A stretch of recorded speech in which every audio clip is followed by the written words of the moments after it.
भोग मनुष्य को कभी संतुष्टि नहीं दे पाते।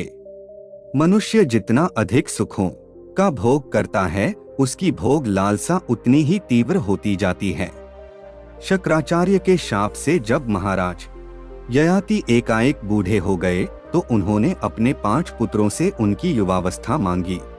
ज्येष्ठ पुत्रों यदु, तुर्वशु, द्रुहु और अनु ने उनका अनादर करते हुए अपनी युवावस्था देने से मना कर दिया, पर उनके छोटे पुत्र पुरु ने उनकी आज्ञा का पालन करते हुए उन्हें अपनी युवावस्था दान कर दी और बदले में उनका बुढ़ापा ले लिया।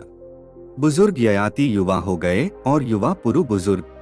लंबे कालखंड तक समस्त सुखों को भोगने के पश्चात एक दिन ययाति पुरु के पास आए और कहा, पुत्र, अब तुम अपनी युवावस्था ले लो और मुझे मेरा बुढ़ापा दे दो। तुमने मेरी इच्छा का सम्मान करते हुए अपनी युवावस्था मुझे दे दी, सो मैं बहुत प्रसन्न हूँ। अब से यह राज्य भी तुम्हारा है, तुम सुखपूर्वक इसका भोग करो।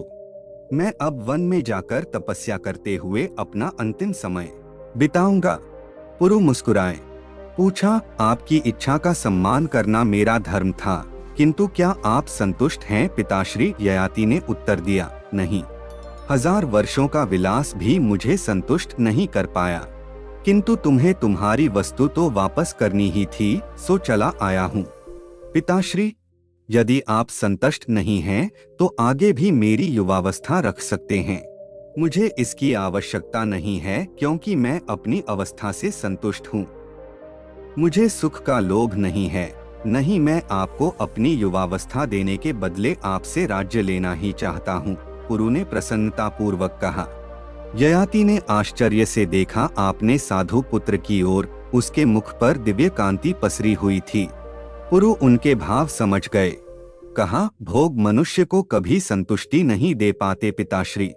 मनुष्य जितना ही अधिक सुखों का भोग करता है, उसकी भोग लालसा उतनी ही तीव्र होती जाती है। मनुष्य को संतुष्टि त्याग से मिलती है। ययाति देर तक सोचते रहे, फिर कहा, तुमने ठीक कहा पुत्र, भोगों से मुझे 1000 वर्षों में भी संतुष्टि नहीं मिली, पर अब मैं संतुष्टि चाहता हूँ। यह मुझे त्याग से ही मिलेगी।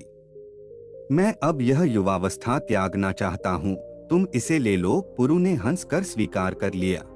वे युवा हो गए और ययाति बुजुर्ग। ययाति प्रसन्नता पूर्वक वन की ओर चले गए, किंतु समय ने देखा, इस बार भी त्याग पुरु ने ही किया था। ऐसी कहानियों के लिए चैनल को सब्सक्राइब जरूर करें और कमेंट करके बताएं कहानी कैसी लगी।